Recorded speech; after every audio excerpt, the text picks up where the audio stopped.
Muito bem.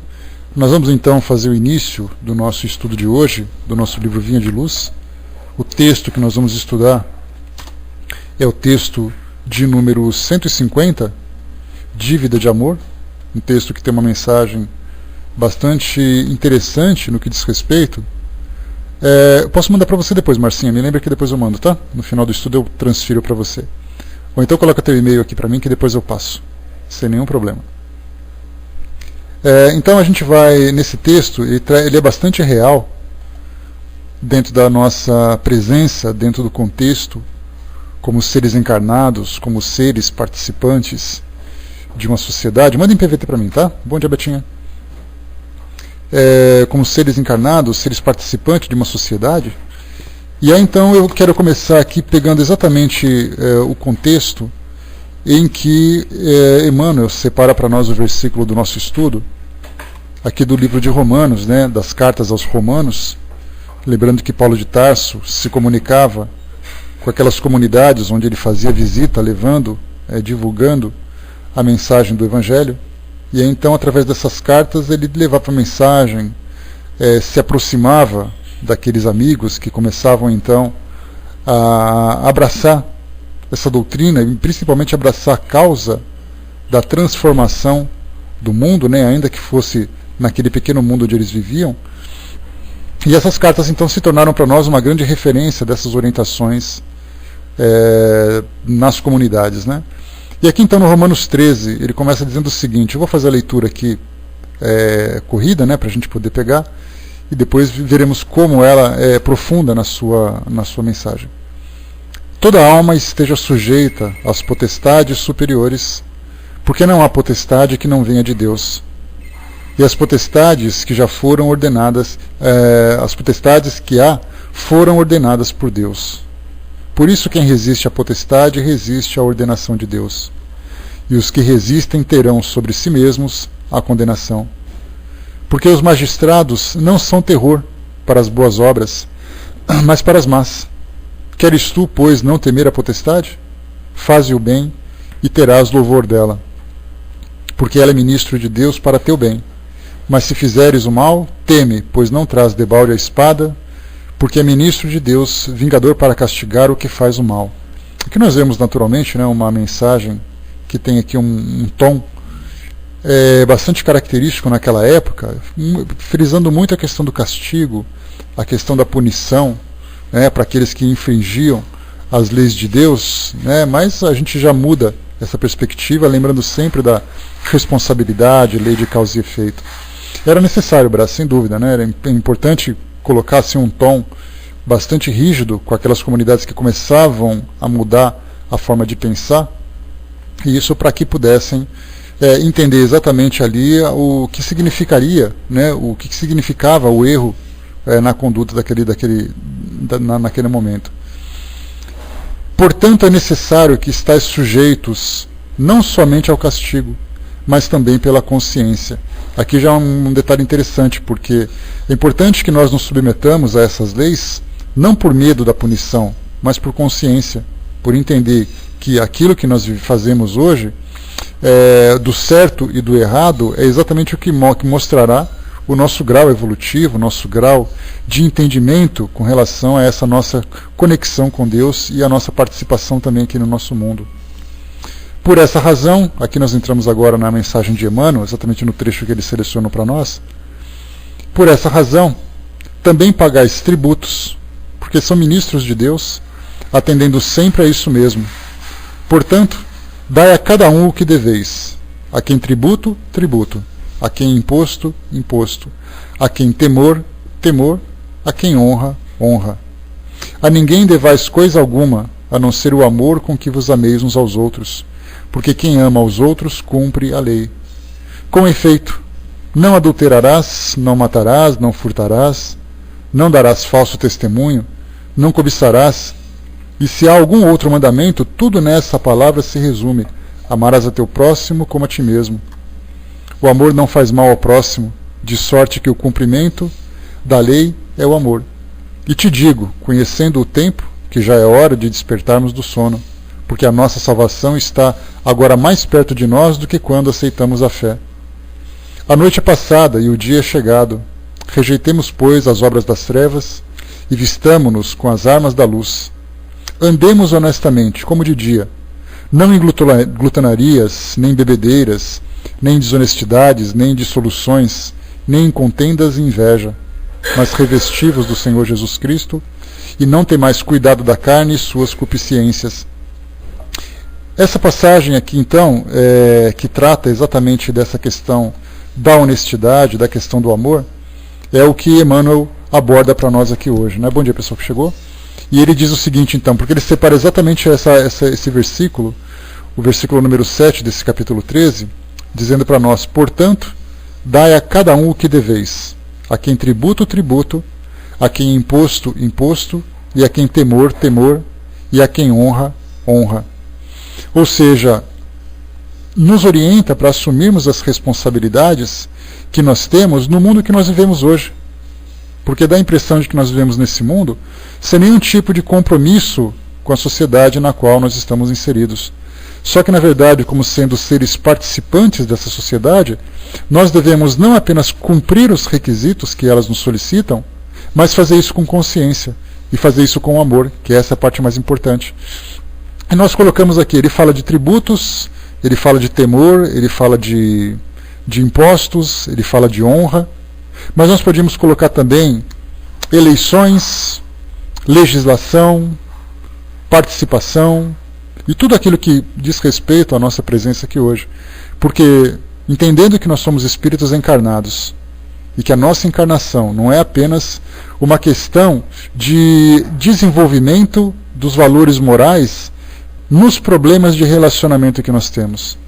O nosso compromisso também em tudo aquilo que a gente faz nessa vida de convivência também denota exatamente esse nosso grau evolutivo. Porque eu posso, por exemplo, me preocupar fazendo um trabalho de divulgação. Vai com Deus então, Mi. Bom dia para você. Bom trabalho. Então, a gente pega, por exemplo, no caso, a Milena, acabando de sair aqui agora, né? Ela não pôde ouvir, mas a gente fala dela. Está saindo para o trabalho. O trabalho dela, ela foi contratada por uma empresa, ela tem responsabilidades com essa empresa, mas normalmente a gente pensa assim: eu tenho que trabalhar naquele lugar que eu não suporto, então eu vou trabalhar de qualquer jeito. Nesse caso, dentro desses valores morais que nós abraçamos, eu estou sendo negligente. Então eu exijo o amor dos outros quando eles me abraçam, quando eles me agradam, quando eles me auxiliam, mas eu não tenho amor naquilo que eu faço, daquilo que a sociedade espera de mim. Porque a gente pensa que o amor, na verdade, é apenas um sentimento de coração para coração. É aquele afeto, é aquele sentimento de relacionamentos. Eu não penso, por exemplo, que quando eu estou dirigindo meu carro numa estrada, numa avenida, numa rua, eu tenho que ser cuidadoso por amor às pessoas que estão ali próximas a mim. Porque se eu for negligente, eu posso provocar um acidente e machucá-las. Se por acaso eu estiver fazendo uma compra num estabelecimento comercial, eu tenho que ter respeito devido àquele atendente que me presta serviço, e tenho que ter respeito pelo proprietário que montou aquele estabelecimento, que é a sua forma de ganhar vida, prestando serviço a mim. Por isso que coloca: a quem honra, honra. Honra para aqueles que me auxiliam e honra para aqueles a quem eu auxilio também. Então a gente vê que quando se fala de dívida de amor, o amor é muito mais abrangente do que esse amor de relacionamentos que a gente imagina. Eu amo a minha família, eu amo meus amigos, mas as responsabilidades perante a sociedade, eu acabo não levando isso a sério. Nós conversamos esses tempos atrás, bom dia pessoal que chegou, sobre eleições, né? E esse é um tema que me aborrece profundamente, o modo como a sociedade hoje lida com esse assunto. E aí então nós falamos sobre ecologia e espiritismo, ciência e espiritismo, medicina e espiritismo, mas não falamos de política e espiritismo. Porque vem aquela interrogação: mas o que política tem a ver com isso? A política, na verdade, é um sistema que me permite participar da sociedade dando a minha opinião e dando o meu voto. E se eu não dou essa opinião e o meu voto com responsabilidade, fica a pergunta: quais são os valores que eu alimento exatamente? Porque o meu voto contribui para a melhoria da sociedade e a minha negligência contribui para a sua piora. E aí então, quando a gente faz um seminário, se fizesse um seminário política e espiritismo, nós teríamos ali valores e histórias das mais diversas, falando sobre corrupção, falando sobre voto nulo, falando sobre indiferença perante a sociedade. E a gente fala assim: vamos desenvolver o amor. Que amor é esse exatamente? Por isso que a gente fala que esse sentimento, por mais profundo que ele seja, ele é incompreendido. Porque a gente acha que amor é sair abraçando as pessoas na rua. O amor nosso também é pagar os nossos impostos, o amor é respeitar as nossas leis, o amor é participar, contribuir para que a sociedade se transforme. André Trigueiro tem feito inúmeras palestras, sistemáticas palestras, falando sobre ecologia e espiritismo. Essa consciência socioambiental que eu preciso ter para fazer com que o mundo que eu vivo hoje seja um mundo melhor, também é contribuição de amor. É amor ao próximo, porque eu não poluo a cidade, eu não destruo a cidade onde outras pessoas também vivem. O Tic-Tac colocou lá em cima para nós, na minha opinião, o castigo ou punição não passaram e continua valendo, né? Mas ele continua valendo não no sentido de Deus sendo o grande carrasco. Na verdade, a punição é uma autopunição, é um autocastigo, porque a lei de causa e efeito diz, a cada um segundo as suas obras. E nesse caso, então, eu estou me punindo. Não tem assim alguém vestido com uma máscara, empunhando um chicote, me espancando por um erro que eu cometi. A lei vai me proporcionar situações das mais diversas como resultado daquilo que eu faço. E se aplica exatamente nesse assunto de hoje. Se eu ajo com amor em tudo aquilo que eu faço, a retribuição que eu vou ter é exatamente o amor. Se eu ajo com negligência perante as pessoas, se eu sou agressivo diante das pessoas, se eu sou indiferente diante das pessoas, por que eu posso esperar que as pessoas me tratem com amor se eu não dou amor para ela? Se eu der um tiro em alguém, certamente levarei um tiro também, colherei o que plantei. Diante da nossa sociedade, se eu der um tiro em alguém, eu necessariamente não levo outro, mas eu posso ser preso por isso. E já basta o tormento de ser preso numa sociedade como a nossa. E sem falar dos compromissos futuros que a coisa acaba complicando. Então essa lei natural que rege as nossas vidas, ela é implacável e ela não é tendenciosa. Ela não seleciona quem vai ser privilegiado ou não. E quando nós estudamos ontem, por exemplo, Lei de Igualdade, no nosso Livro dos Espíritos, nós falávamos sobre os indivíduos iguais perante o mundo e os indivíduos iguais perante a lei. A lei humana é uma lei imperfeita, porque quanto melhor o advogado, melhor para aquele que é o cliente, melhor para aquele que é o réu. Agora, se eu não tenho um bom advogado, eu vou sofrer mais. Mas a lei, ela continua sendo a mesma. E a lei divina, para nós, é aquela lei que vai determinar o certo e o errado e a responsabilidade de cada um perante essas ações indiscriminadamente, sem selecionar quem pode e quem não pode. É quem faz e quem não faz que é selecionado, não quem pode e quem não pode. Brás colocou nessa área da educação cívica ambiental e de relação, acho que estamos na estaca zero nesse planeta. Eu não sou tão pessimista assim não, Brás. Eu acho que a gente tem, nessa questão ambiental, você se lembra que eu comentei, que hoje eu tenho 43 anos, né? Bom dia, pessoal que chegou. Tenho 43 anos. Na época em que eu tinha meus 15 anos, falar de ecologia era um modismo. Hoje falar de ecologia é uma preocupação. Então a consciência da nossa sociedade se modificou bastante de lá para cá. Então hoje, ecologia é matéria de escola, ecologia é tema de congressos internacionais. Ecologia hoje é uma preocupação das instituições filosóficas, religiosas e científicas. Cursos universitários são criados apenas para essa parte de meio ambiente, engenharia ambiental, na parte da biologia, na parte da biomedicina, várias áreas se preocupando com ela. Então a gente começa a se transformar agora. Sustentabilidade, que é um outro tema. Você vai numa loja comer um lanche, você tem ali lixos reciclados, que é uma forma de transmitir. Então eu sou otimista, Brás. Eu acredito que a gente tem muita coisa para fazer ainda. A nossa educação precisa de melhoria, a nossa relação com o civismo, com o país, também precisa de muita melhoria. Essa é uma parte preocupante, inclusive, a parte ambiental, mas tudo vem se transformando. Então, eu não vejo na estaca zero. De 0 a 10, eu colocaria que nós estamos no 2, porque já estamos falando sobre o assunto. Agora a gente precisa de educação, por exemplo, né? Na Europa pode ser preso ou jogar uma ponta de cigarro na rua. São formas de educar a sociedade, né? Essa é a parte importante. Sade colocou para nós, aos poucos, quem destruiu está tomando consciência e lutando pela recuperação. Muitos casos, né, de pessoas que participavam de desmatamentos, de caça predatória, pesca predatória, hoje são protetores do meio ambiente. São formas diferentes de nós nos relacionarmos. E isso é uma conscientização, sem dúvida nenhuma. Né? Então vamos lá aqui para a gente poder ver o que Emmanuel fala para nós sobre esse tema. Bom dia, Francis, bom dia, pessoal. Todos nós guardamos a dívida geral de amor uns para com os outros. mas esse amor e esse débito se subdividem através de inúmeras manifestações. Olha só que interessante, ele chama atenção para as inúmeras manifestações de amor. Não amor apenas de relacionamento de pessoa para pessoa vivendo a sua intimidade, mas amor de pessoa perante a comunidade, a pessoa perante o local onde ele vive. Se por acaso eu preservo o local onde eu vivo, não jogo sujeira, não destruo, apenas transformo aquilo que é necessário para a minha sobrevivência, eu estou agindo com amor.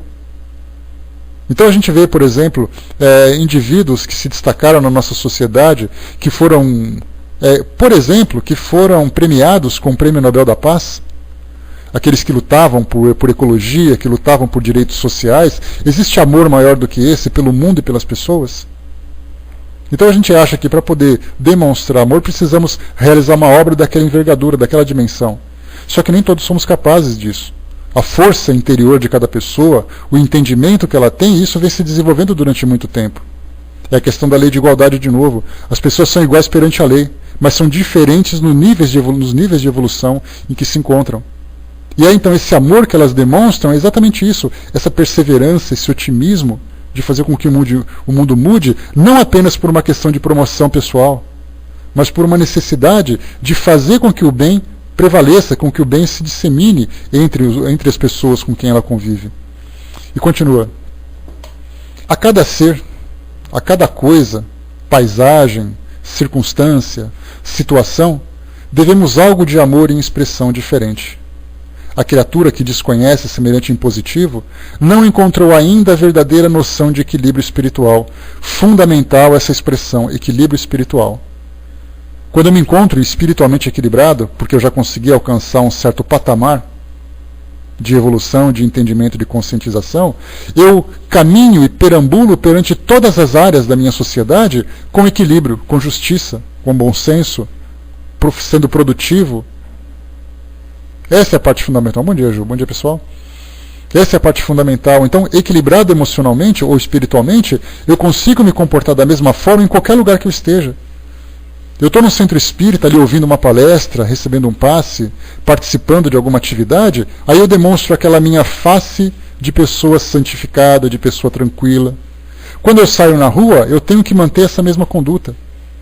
Eu não posso sair xingando, sair batendo e sair esbravejando de tudo o que acontece, porque isso denota exatamente o meu desequilíbrio. Porque se eu sou de um jeito num lugar e sou diferente no outro lugar, mostra exatamente que eu não sei exatamente quem eu sou. E o lado negativo é sempre o que prevalece na nossa natureza. Daí então, alcançar esse equilíbrio espiritual mostra assim, eu sei o que eu tenho que fazer e eu vou fazer de tudo para conseguir manter esse equilíbrio em qualquer situação. Desde o momento agradável, desde o momento de discussão, sempre agindo com amor. Naturalmente, algumas vezes a gente precisa ser um pouco mais intensivo nas nossas colocações, mas a questão é, eu não estou brigando com ele para poder conquistar o espaço dele. Eu estou brigando porque a situação precisa se transformar. A situação precisa melhorar para todos. Por isso, então, mesmo num momento como esse, eu ajo com amor, mas é um amor educativo. É aquela educação que a gente fala para a criança. Você não vai fazer isso. Você não vai sair para a rua. Você não vai fazer tal coisa. Ah, mas eu pensei que você me amasse. É por isso que eu estou te dizendo não. Então esse amor também pode ser manifestado através da negação, através da chamada de atenção. Mas normalmente a gente briga, sai no tapa na rua para dizer que nós somos mais fortes e mais poderosos do que os outros. É o egoísmo que prevalece, não é o amor. A gente não está preocupado em educar o outro, a gente está preocupado em destruí-lo. Porque ele nos ameaça nas nossas conquistas, nas nossas posses. Então, o nosso pensamento começa a modificar a partir do momento em que essa expressão do amor começa a se tornar mais clara na nossa mente. Esse equilíbrio espiritual que a gente começa a demonstrar se encontra em todo lugar, então. Aí eu posso dizer assim, essa pessoa ela é legítima naquilo que ela faz. E aqueles que se destacaram no nosso meio, mesmo aqueles que são anônimos, ou aqueles que são famosos perante a mídia, são aquelas pessoas que a gente sabe que se você encontrar ele falando ao microfone diante das câmeras, ele vai ter uma postura. Se você estiver com ele numa casa, convivendo na intimidade, você vai saber que ele vai ser a mesma pessoa que ele é lá fora. Não existe hipocrisia, não existe aquela máscara social, existe a legitimidade da personalidade, porque ele conseguiu alcançar esse equilíbrio espiritual e é isso que nós precisamos buscar. Aqui em cima vocês colocaram, a Márcia colocou, né, todo dia tentar ser melhor a cada dia, né? Mudo pouco, mas mudo, né? Essa perseverança, né? Porque na verdade o Espírito Verdade, a gente lembra, Marcinha, que no Evangelho ele diz para nós que o verdadeiro Espírito é aquele que se esforça para conter as más inclinações. Eu estou gravando, você fala? Tá? Depois a gente passa para vocês. É aquele que se esforça, porque aquele que já conseguiu alcançar esse equilíbrio, ele já não tem nem necessidade mais de encarnar num mundo como esse. Se ele encarna num mundo como esse, na verdade, ele o faz por generosidade, por missão, por compromisso. Agora, se por acaso ele se encontra aqui ainda, exatamente essa batalha constante de mudança, essa batalha constante de superação, de autossuperação. Essa é a parte fundamental. Tá? Pessoal, me dá só um instantinho, por gentileza. Um minutinho só.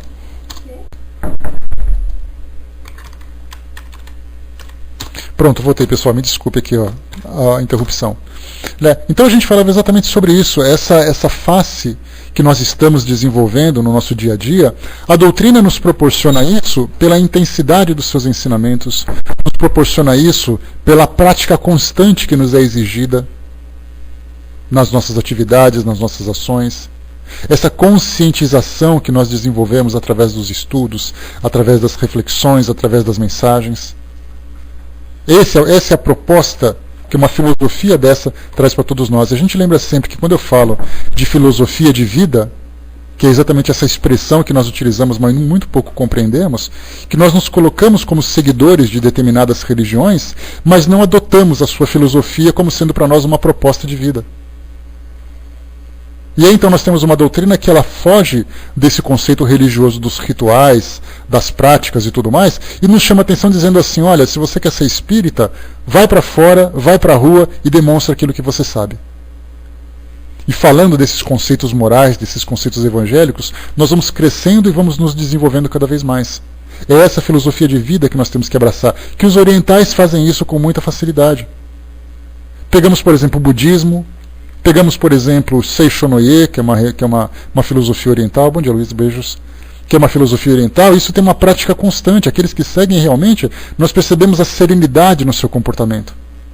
E no mundo ocidental, nós temos a doutrina espírita que nos chama a atenção para esse mesmo tipo de conduta. A serenidade, a responsabilidade, o amor, acima de tudo, em qualquer situação em que a gente viva. Chico até colocou em cima aqui que uma das razões da reencarnação é punir um erro grave, como assassinato para a libertação de um criminoso. Nesse caso, Tic-Tac, a gente lembra sempre que se houver necessidade de punição, seremos punidos, mas a reencarnação ela tem uma proposta muito mais complexa do que simplesmente a punição. Ela nos dá a oportunidade de aprendizado. E eu posso aprender trabalhando ou posso aprender sendo punido. Mas a proposta de trabalho é muito mais abrangente na nossa vida do que punição. Porque se pensarmos em reencarnação, você vai reencarnar para sofrer. Quer dizer, eu vou sofrer, mas eu não vou aprender nada. Eu posso aprender, por exemplo, através do estudo, através do relacionamento, através do trabalho. Eu estou aprendendo. Porque a punição, muitas vezes, ela não ensina aquilo que nós precisamos aprender. Ela corrige aquilo que nós erramos. E certamente erramos muito.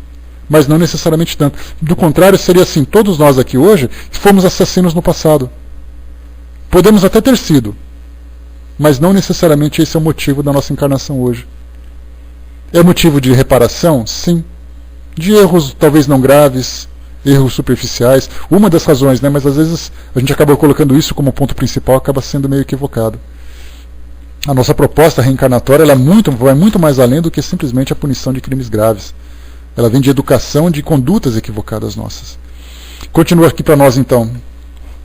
Valiosas oportunidades iluminativas são relegadas pelas almas invigilantes à obscuridade e à perturbação. Olha só quantas oportunidades nós temos na nossa vida, da hora que a gente acorda, à hora que a gente dorme, inclusive depois de estar dormindo, nós temos oportunidade das mais diversas de demonstrar esse amor.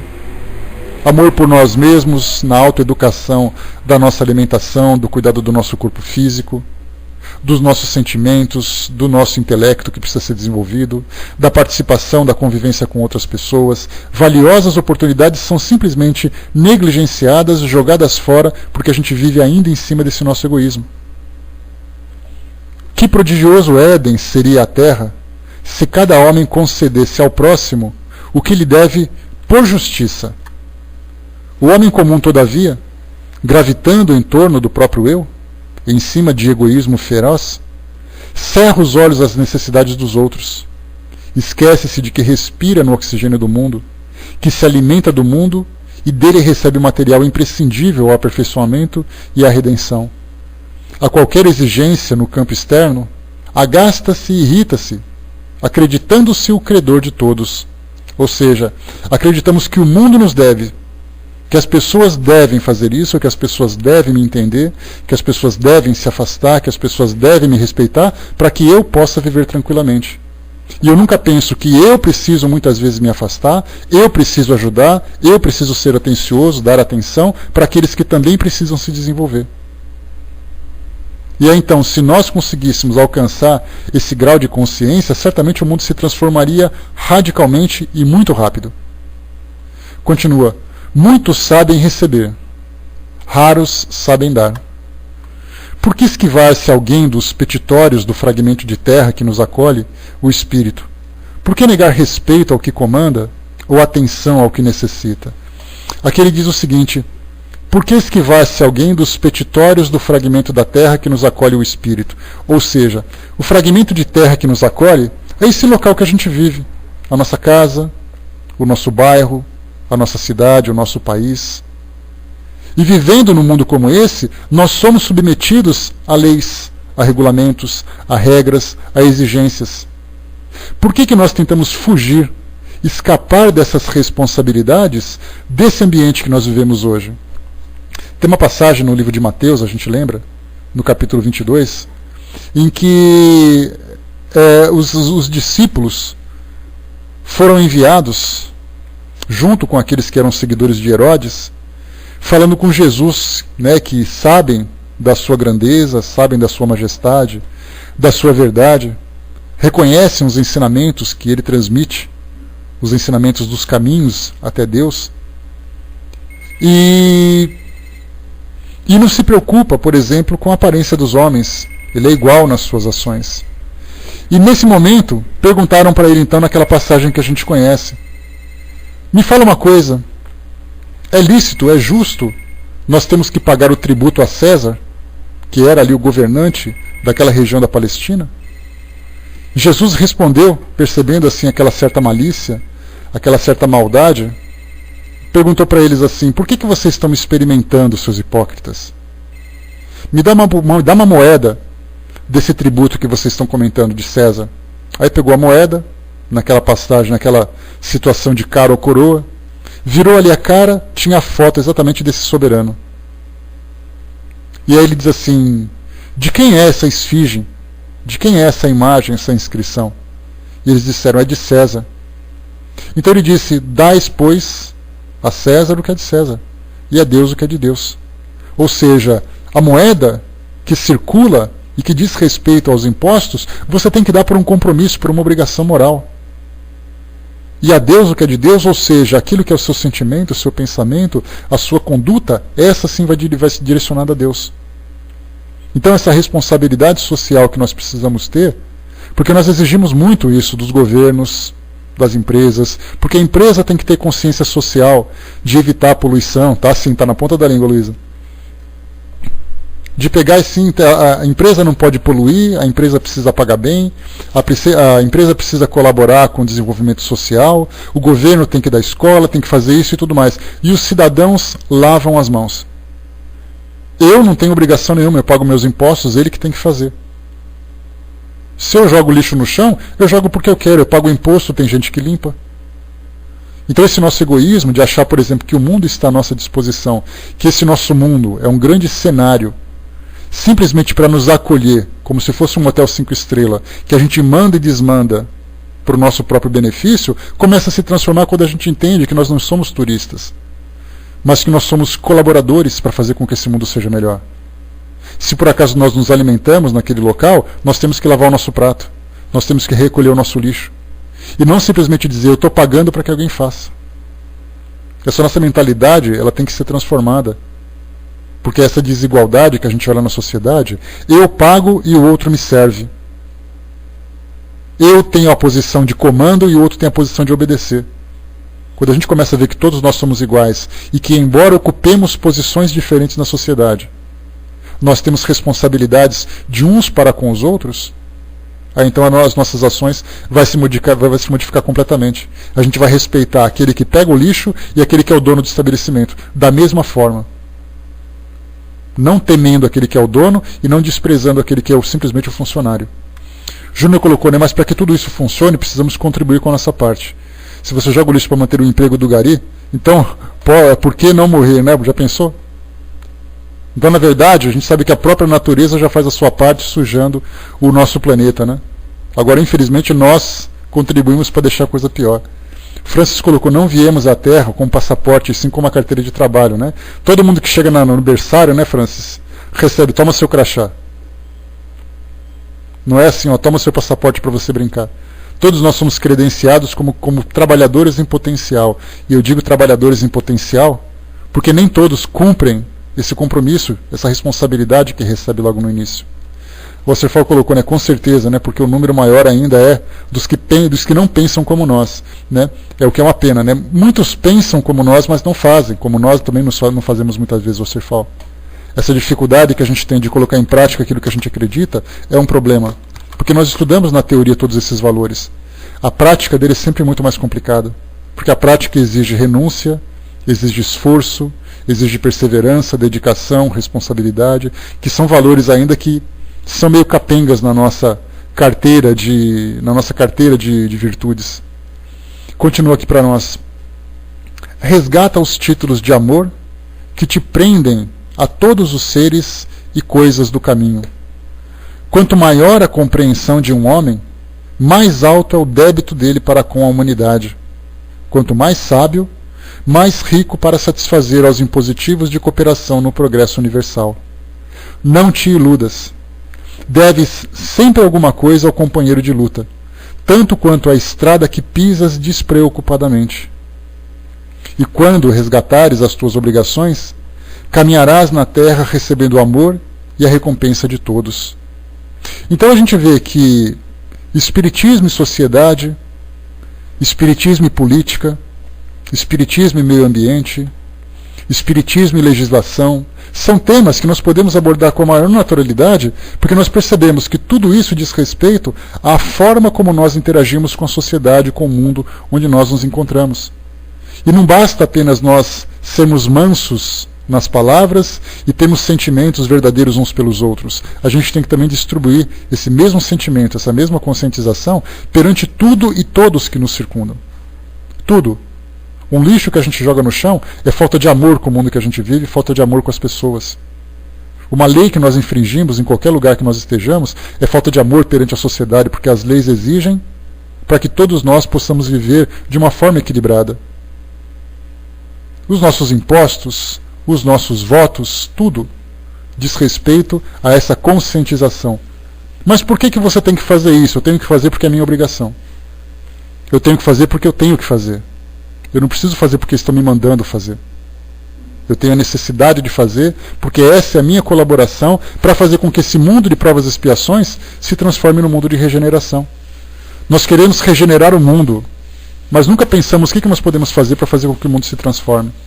E esse tipo de ação, que embora ainda seja feita de um modo obrigatório, por leis, por códigos e tudo mais, com o passar do tempo ele vai se tornar para nós um hábito.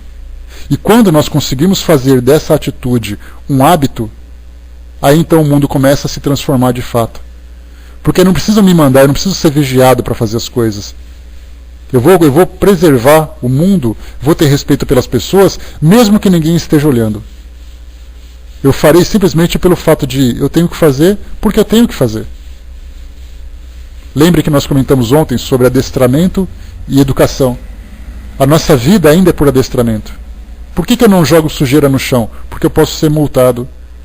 Por que eu não ultrapasso a lei do trânsito? Porque eu posso ser multado. Por que eu pago o imposto desse jeito? Porque senão eu vou ser preso. Isso é adestramento. Você faz, se você erra, você é punido, se você acerta, você é premiado. Quando a gente tem educação, mas por que você não ultrapassa a velocidade dessa rua se não tem ninguém na tua frente? Eu não ultrapasso porque eu sei que não pode ser ultrapassada. Porque eu nunca sei se alguém vai aparecer na minha frente, eu não sei se meu carro vai ter problema, eu vou machucar alguém. Eu sei que tem que ser assim. Mas pode jogar o papel na rua, não tem ninguém olhando, eu estou olhando. E eu sei que esse papel na rua, mais dia ou menos dia, vai trazer um problema. Então é essa conscientização que a gente começa a desenvolver através desses valores, percebendo que paciência, amor, caridade não é algo apenas que eu faço com quem eu conheço. Eu tenho que fazer com equilíbrio espiritual em qualquer situação onde eu me encontre, porque isso denota claramente que eu consegui absorver esses valores, essas virtudes que foi exemplificada, por exemplo, como Jesus trouxe para nós. Isso é fundamental. O Júnior colocou para nós aqui. Tem também a questão da nossa zona de conforto. Até pensamos em fazer algo, contribuir, porém em muitas oportunidades não agimos como deveria ser. Seria mais ou menos, Júnior, como se fosse aquela história do passarinho no incêndio na floresta. Ou seja, eu não faço porque... Né, eu não faço porque... porque ninguém faz. Eu sozinho, o que eu vou fazer isso aí? Está pegando fogo na floresta, eu vou ter que jogar uma gota d'água lá, essa gota não vai fazer diferença nenhuma. Ele vai dizer, eu posso fazer isso. Tem uma passagem que eu já comentei com vocês para a gente poder encerrar o nosso estudo, que eu acho que é uma das passagens assim mais chamativas que a gente pode ter. Durante a Segunda Guerra Mundial, meados da década de 40 do século passado, de 39 a 45 foi esse período da guerra, a Alemanha tomou conta de praticamente toda a Europa. E só faltava um pequeno espaço para ela dominar, que era exatamente a Inglaterra, a ilha. E eles não conseguiam de jeito nenhum tomar conta, então eles começaram a optar por destruir, por sufocar, evitar que os mantimentos chegassem de outros países, afundando os navios, derrubando aeronaves. Faziam tudo, já que a gente não consegue conquistar, a gente vai sufocar até eles agonizarem. Obrigado, Francinzinha. E aí então, a Inglaterra, diante dessa situação, começou a impor uma regra de racionamento de comida. As pessoas recebiam tickets para você pegar um pedacinho de pão, um pedacinho de manteiga, um pedacinho de carne. E aí então uma pessoa que não era inglesa, ela estava na Inglaterra ali, trabalhando ou lutando de passagem, seja lá como for, foi num restaurante e queria comer um pedaço de bife, um pedaço de carne. E aí então ele se alimentou. Aí ele chamou o garçom e falou, me dá mais um pedaço. Aí ele disse, meu senhor, sinto muito, mas a gente não pode fornecer. Nós estamos numa lei de racionamento e cada pessoa só pode comer um pedaço de carne. Ele falou, mas se eu for no restaurante do lado, eu posso comer um pedaço de carne e não vai ter problema nenhum. O garçom olhou para ele e falou assim, o senhor pode fazer isso, o inglês não faria. Porque sabe exatamente a dificuldade que nós estamos passando. Ou seja, percebe o quê? Que essa malandragem, esse egoísmo da nossa parte, faz com que nós tenhamos esse comportamento de auto-benefício. Mas a gente nunca pensa que a gente pode fazer para beneficiar o todo, para beneficiar os outros. É esse amor que esse texto fala para nós. E é esse amor que a gente precisa, então, desenvolver. O Wasserfall colocou, só podemos mudar nosso comportamento e fazemos a nossa parte, como a gente leu, né? O Francis colocou, me lembra uma propaganda em que acontece uma entrega de X computadores em uma escola por 2 pessoas, e como teve uma quantidade a mais, uma das pessoas sugere que ele leve a sobra, dizendo que ninguém veria. Só que o outro parou, pensou, virou para o outro e disse, mas eu estou vendo. Exatamente. Então nós estamos vendo aquilo que nós estamos fazendo. É esse autoconhecimento. Santo Agostinho fala isso para nós. Põe a cabeça no travesseiro e reflita sobre tudo aquilo que você fez. Corrija aquilo que foi errado e estimule aquilo que você fez certo. Se nós colocamos a cabeça no travesseiro, tivemos um comportamento dessa natureza e não nos preocupamos com aquilo que deu certo, com aquilo que deu errado, como é que nós vamos conviver com isso então? Como é que nós podemos esperar que o mundo se torne um mundo melhor? Então nós estamos vendo, nós sabemos, e quanto maior é o nosso esclarecimento, maior é a nossa responsabilidade. Então, meus amigos, essa é a nossa mensagem de hoje, dívida de amor. O nosso texto do livro Vinho de Luz. Mais uma vez aqui, Emmanuel destaca para nós essa passagem do Evangelho. Portanto, dai a cada um o que deveis. A quem tributo, tributo. A quem imposto, imposto. A quem temor, temor. A quem honra, honra. Ou seja, façamos aquilo que nós temos que fazer, que nós sabemos que tem que ser feito. E aí sim nós vamos conseguir, de fato, pôr em prática aquilo que nós estudamos o tempo todo na teoria, com as mensagens, com as reflexões. Chico até colocou, essa é uma das passagens que me ajudou a entender a correção da lei de Deus, a reencarnação. Sim, é o autoaprendizado, a gente vai o tempo todo aprendendo com as coisas. Pare a terra que eu quero descer. Quantas vezes a gente já ouviu falar isso? E você quer descer e ir para onde exatamente, se você é um espírito nesse nível de provas e expiações? A única coisa que vai acontecer é você ir para um outro mundo de provas e expiações para aprender a mesma coisa. Desce o mundo que eu quero descer. Quando tem pessoas que falam isso, dá vontade de empurrar para que ela desça mesmo. Porque ela vai no mundo primitivo para aprender exatamente o mundo que ela vive.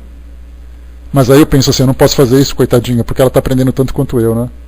Aí a gente tem dívida de amor, não posso empurrar a pessoa para fora do trem, né, coitada? Porque eu estou agindo exatamente pior do que ela até, né? Porque eu sei que não pode ser assim. Pois exatamente, né? Então vamos lá, pessoal. Esse é o nosso estudo. Né? De repente o texto foi grande, Tico Teco. Escreve de novo em 2 partes, que aí ele entra aqui no texto. Então, meus amigos, cada vez que nós formos convocados, ou tivemos a oportunidade de contribuir para que o mundo seja melhor, ou através da nossa participação, ou através do nosso exemplo, através das nossas condutas, não percamos oportunidade. Não façamos de conta que nós não sabemos. Ah, mas eu não sabia, me distraí, eu esqueci. Não, a gente não se esqueceu. Porque quando a gente sofre, a gente sabe exatamente o que acontece. Deixa eu ver aqui o Êxodo. Deixa eu pegar rapidinho, pessoal.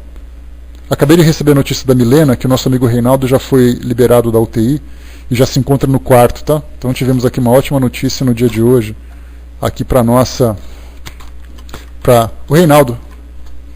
Ele estava na UTI, né? Então agora ele já foi transferido para o quarto, graças a Deus. Que bom. Deixa eu pegar rapidamente aqui, então, Tico Teco, que você colocou. Êxodo, capítulo 20, versículo 5. Não te encurvarás a elas, nem as servirás, porque eu, Senhor teu Deus, sou Deus zeloso, que visito a iniquidade dos pais nos filhos, até a 3ª e 4ª geração daqueles que me odeiam. Né? Essa passagem era bem interessante, né, que mostra ali que todos nós somos observados, mas principalmente observados pela nossa própria consciência. Né? Então isso que é o fundamental para todos nós. Dudu também, né, recebi notícias a nossa amiga Luíse, comentou que a Mazé, lá na Sala Maria de Nazaré, também trouxe notícia para nós que o Dudu também está se recuperando bem, né, de uma cirurgia, 2 cirurgias que ele fez, 2 hérnias inguinais que foram retiradas, e aí então também se encontra bem em recuperação, já deve em breve estar em casa, ter alta. Então, pessoal, fechando por aqui o nosso estudo de hoje, eu vou passar para o nosso amigo Francis, que vai fazer um encerramento para nós, depois a gente volta. Então lembremos que nós acabamos de falar sobre responsabilidade e o amor que nós precisamos dedicar. Hoje a gente já não pode mais dizer que a gente não sabia que tinha que ser assim.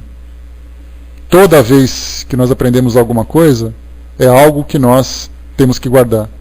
E como diz Einstein para todos nós, toda mente que se expande jamais retorna a seu estado anterior.